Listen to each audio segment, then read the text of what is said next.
याद रखना, ब्रह्म वाक्य जनार्दनम,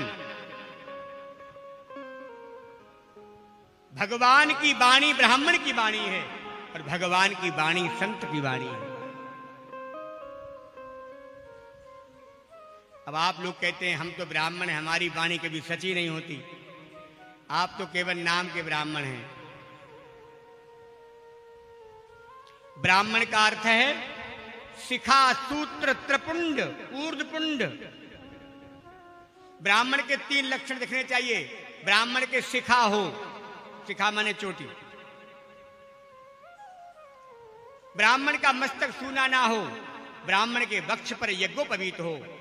ये 3 लक्षण ब्राह्मण के हैं। आजकल के पंडित क्या कहते हैं, ब्राह्मण क्या कहते हैं, जनेऊ तो हमारे यहां ब्राह्मण क्षत्रिय वैश्य तीनों को पहनने चाहिए। आजकल लोग कहते हैं कौन झाड़ में पड़े। ये झाड़ नहीं है, ये तुम्हारे लिए झंकार है। अगर इसका अपमान करोगे तो इसके लिए तुम्हें अगले जन्म में सूकर कुकर बन के भोगना पड़ेगा।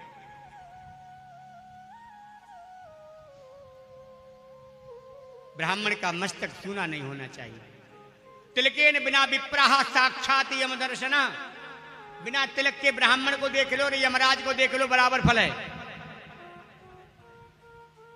हम लोग मस्तक सूना होता तो मिलने से मना कर देते हैं। अभी संध्या कर रहे हैं, मस्तक ठीक करेंगे तब आपसे मिलेंगे, क्योंकि जीव का अनिष्ट हो जाएगा और मस्तक सूना देख लेगा तो। सधवा माता का उसका पति मस्तक सूना देखता है, 10,000 सांसें कम हो जाती है एक बार में। कितनी? 10,000। और आजकल की माताएं तो स्टाइल है, बिंदी गायब। क्यों?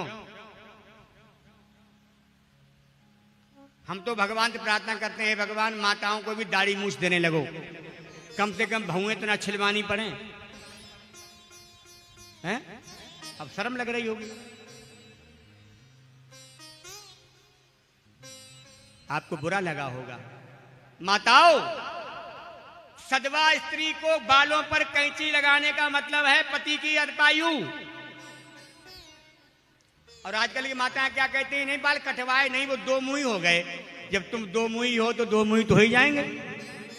1 मुंही रहोगी तो 1 मुंह के बाल रहेंगे, और 2 मुंही हो जाओगे 2 मुंह के हो जाएंगे। आपको ज्ञान नहीं, इसलिए ज्ञान करा रहे हैं। हमारे यहां सधवा माताओं की बालों पर कैंची नहीं लगती थी। माता सीता जब गई हैं, रावण हरण करके ले गया, हनुमान जी से मुलाकात हुई।